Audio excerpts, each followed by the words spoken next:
السلام عليكم ورحمة الله. معاكم قناة سهلة وبسيطة. هشرح معاكم مظاهر سطح الأرض وعوامل تشكيلها.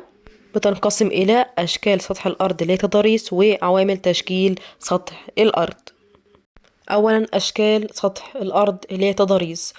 قدامنا خريطة نشوف بعض ارتفاعات التضاريس في العالم. تضاريس العالم بالألوان كما هو موضح في الخريطة، اللي أعلى من 5000 متر اللي هي لونها وردي، والتضاريس اللي تتراوح ارتفاعها من 2000 ل 5000 متر دي لونها نبيتي. التضاريس التي تتراوح ارتفاعها من 1000 متر ل 2000 متر اللي هي لونها برتقالي. والتضاريس اللي تتراوح ارتفاعها من 500 ل 1000 متر دي اللي لونها أصفر. والتضاريس اللي ارتفاعها يتراوح من 200 متر إلى 500 متر ده اللون الأبيض.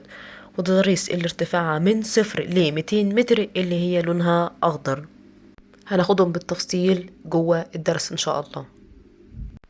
اليابس ليس كل مستويا، بل تظهر فيه مرتفعات ومنخفضات. المرتفعات هي الأجزاء التي تعلو فوق مستوى سطح البحر، والمنخفضات هي الأجزاء التي تنخفض انخفاضا واضحا عن الجهات المحيطة بها. أشكال سطح الأرض: الجبال والتلال والهضاب والسهول والأودية. شرحتها قبل كده في فيديو التعريفات الجغرافية، لو عاوزين ترجعوا ليها هسيب لكم اللينك في صندوق الوصف. الجبال. ما المقصود بالجبال؟ هي أرض مرتفعة عن سطح الأرض، شديدة الانحدار، ولا يقل ارتفاعها عن 1000 متر، لها قمة أو عدة قمم اللي هي سلسلة جبلية. من أمثلة الجبال دي جبال الألب في قارة أوروبا، وجبال الهيمالايا في قارة آسيا، وجبال الإنديز في قارة أمريكا الجنوبية، وجبال البحر الأحمر في مصر. التلال. ما المقصود بالتلال؟ هي أرض مرتفعة من سطح الأرض تشبه الجبال ولكنها أقل منها ارتفاعا.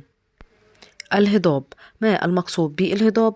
هي أرض مرتفعة عما يجاورها وسطحها مستوي أو شبه مستوي، يزيد ارتفاعها عن 500 متر، وجوانبها شديدة الانحدار. من أمثلتها هضبة أثيوبيا في قارة أفريقيا. مراجعة سريعة عشان نعرف الفرق بين الجبال والتلال والهضاب. الجبال والتلال هو أرض مرتفعة من سطح الأرض، أما الهضاب هي أرض مرتفعة عما يجاورها. الجبال شديدة الانحدار وارتفاعها لا يقل عن 1000 متر، أما التلال تشبه الجبال ولكنها أقل ارتفاعا. الهضاب سطحها مستوي أو شبه مستوي، ويزيد ارتفاعها عن 500 متر، وجوانبها شديدة الانحدار. السهول. ما المقصود بالسهول؟ هي أرض مستوية أو شبه مستوية لا يرتفع مستواها عن 500 متر عن مستوى سطح البحر. من أمثلتها السهول الفيضية مثل سهول نهر النيل في إفريقيا، والسهول الساحلية المطلة على سواحل البحار والمحيطات. الأودية. ما المقصود بالأودية؟ هي أرض منخفضة وضيقة تحف بها المرتفعات على جانبيها وتجري بها مياه الأنهار. من أمثلتها وادي النيل بمصر.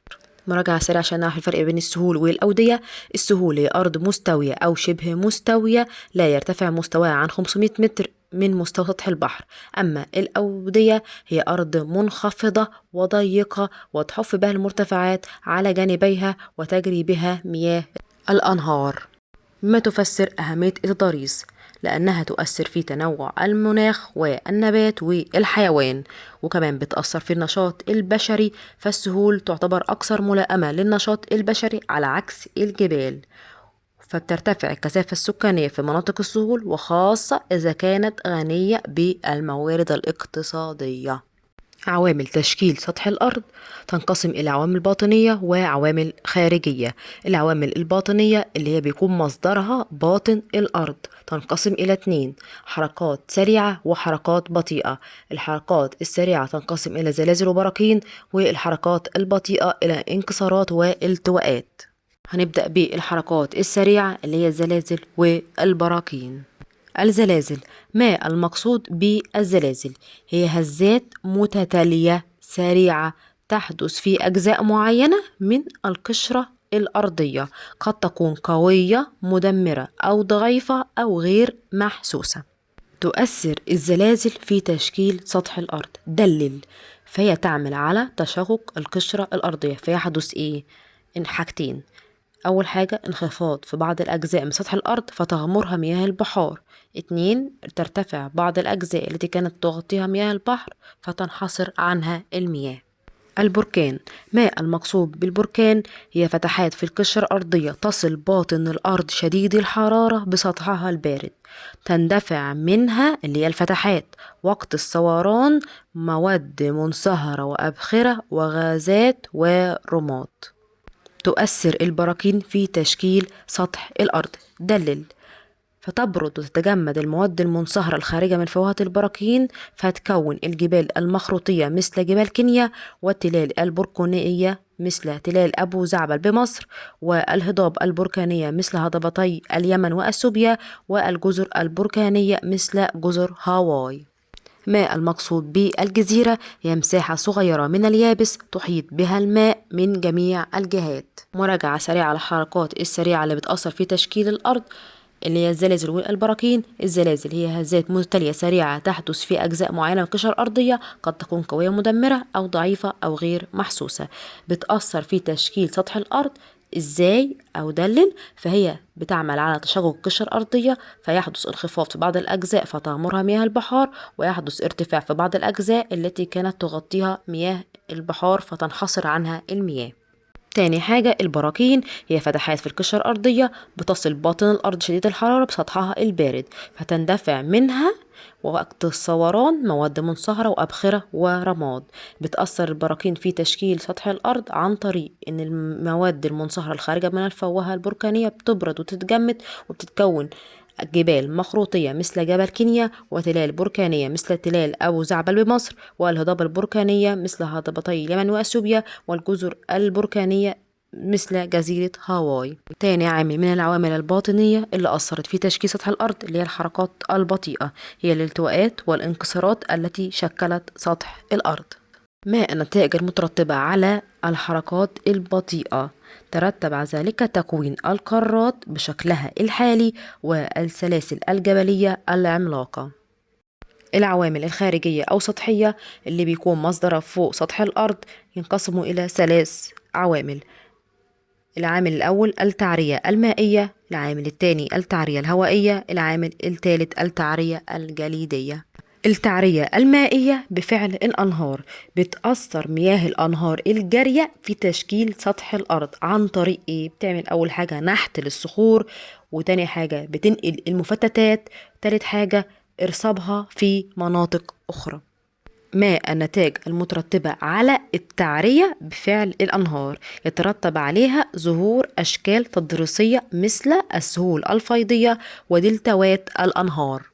تاني عامل من العوامل الخارجية هي التعرية الهوائية بفعل الرياح. تعتبر الرياح من أهم العوامل الخارجية في تشكيل سطح الأرض في المناطق الصحراوية، فهي بتنحت الصخور وبعد كده بتنقل المفتتات، بعد كده بترسبها في مناطق أخرى. ما النتائج المترتبة على التعرية الهوائية؟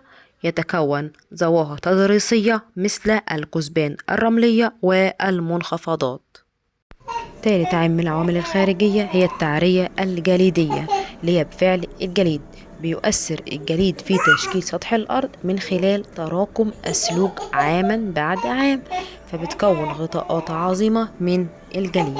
ما النتائج المترتبة على التعرية الجليدية؟ يتكون ظواهر تضاريسية مثل البحيرات الجليدية.